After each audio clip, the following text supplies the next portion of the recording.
Tutorial में हम लोग देखेंगे रिलेशनल मॉडल कॉन्सेप्ट। यहाँ पर मैं कॉन्सेप्ट आपको बताऊंगा, इसके बाद हम लोग नेक्स्ट ट्यूटोरियल में रिलेशनल अलजेब्रा स्टार्ट करेंगे। अलजेब्रा में आपके डिफरेंट कंडीशन है वो हम लोग देखेंगे।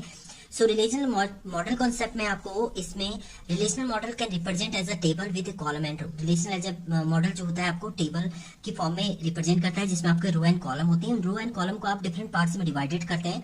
सो each row is known as a tuple, हर एक रो को टपल बोलते हैं। And each tuple of table of each table of a column has a name और एट्रीब्यूट। हर एक टेबल का अपना एक नेम होता है और उसमें एट्रीब्यूट होते हैं आपके।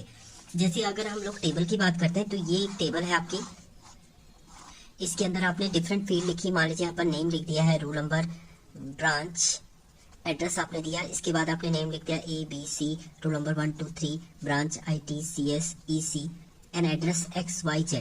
तो इसमें देखिए, इसमें डिफरेंट कंडीशन आपको थ्योरी में भी मिलेगी। मैं डायरेक्ट आपको बताता हूँ। ये हर एक टेबल का नेम होता है आपका, ये स्टूडेंट हम लोग लेते हैं। और हर एक कॉलम का अपना एक नेम होता है। कॉलम के नेम को आपका एट्रीब्यूट भी बोलते हैं। ये सारे आपके क्या होते हैं, एट्रीब्यूट भी होते हैं। एट्रीब्यूट भी बोलते हैं इनको, और फील्ड भी बोलते हैं आपका, ये फील्ड भी होती है। दूसरा कंडीशन, हर एक रो को, ये रो है पूरी, इसको बोलते हैं टपल। टपल, ये एक टपल है आपका, ये दूसरा है, तीसरा है टपल, ये टपल बोला जाता है। तीसरा, हर एक कॉलम की जो कंप्लीट वैल्यू होती है उसको बोला जाता है इसमें डोमेन। ये आपका एक डोमेन है, इसको नेम डोमेन बोल सकते हैं। ये रोल नंबर डोमेन है, ये ब्रांच डोमेन है, ये एड्रेस डोमेन है, इनको डोमेन बोला जाता है। तो यहाँ पर वही है domain. It contain a set of atomic value that an attribute can take. एक एट्रीब्यूट जितने भी वैल्यू एक्सेस करता है उसको बोलते हैं डोमेन। एट्रीब्यूट क्या होते हैं आपके, एट्रीब्यूट होते हैं कॉलम के जो नेम है, कॉलम के नेम है उनको एट्रीब्यूट भी बोलते हैं, फील्ड भी बोलते हैं। रिलेशनल इंस्टेंट मीन्स अगर आपको in the relation database system the relation instant represent by the finite set of tuple. Relation instant do not have duplicate tuple means हर एक एलिमेंट जो होना चाहिए वो आपका कभी भी सेम रो नहीं होगी। यहाँ पर 1 IT एंड X आप लिख देते हैं तो ये आपका टपल जो है रिपीट करा, देखिए, तो ये कभी भी फॉलो नहीं होगा आपका टेबल में। मीन्स कंप्लीट टपल जो होगी वो आपकी वैल्यू आपकी रिपीट हो सकती है। यहाँ पर भी आप IT कर सकते हैं, बट कंप्लीट वैल्यू आपकी रिपीट नहीं करेगी इसमें।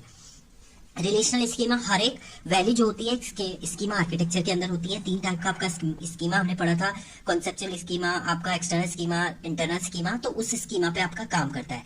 रिलेशनल की, हर एक टेबल में एक रिलेशनल की होती है। इन द रिलेशन की ईच रो हैज वन और more attribute. It can be identify the row in the relational unique.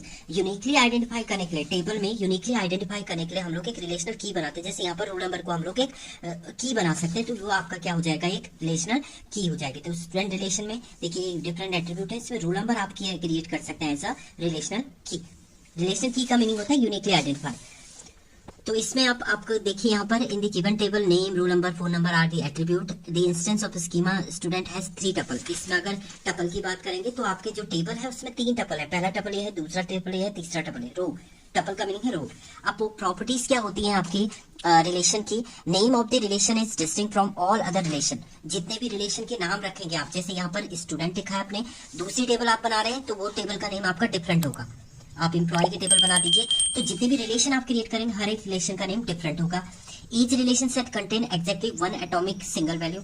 हर एक रिलेशन के अंदर एक एटॉमिक वैल्यू होनी जरूरी है आपके, हर एक वैल्यू एटॉमिक होनी चाहिए। जैसे आपने ये पूरा लिखा, इसमें से अगर ये रिपीट करें, मान लीजिए A1 IT X लिखा, इसमें अगर आप ये यहाँ पर कर देते हैं 4, तो एक वैल्यू आपकी डिफरेंस हो गई, तो ये आपका एक टपल, डिफरेंट टपल क्रिएट हो सकता है। इसके बाद आता है each attribute container distinct name. हर एक एट्रीब्यूट का आपका डिफरेंट नेम होगा, एट्रीब्यूट के नेम जो होंगे वो डिफरेंट होंगे। Attribute domain has no significance. Attribute के जो डोमेन होते हैं उनका कोई एक सिग्निफिकेंट नहीं है कि आप इसी सीक्वेंस में उसको राइट अप करेंगे। डोमेन आपका कुछ भी ऊपर नीचे हो सकता है। Tuple has no duplicate value. Tuple में आपके डुप्लीकेट वैल्यू नहीं होने चाहिए। ऑर्डर और tuple can have a different sequence. आपका ऑर्डर जो होता है वो डिफरेंट सीक्वेंस में हो सकता है टेबल के अंदर। सो ऑर्डर जो है वो डिफरेंट हो सकता है। तो ये डिफरेंट आपके रिलेशन मॉडल के कॉन्सेप्ट है।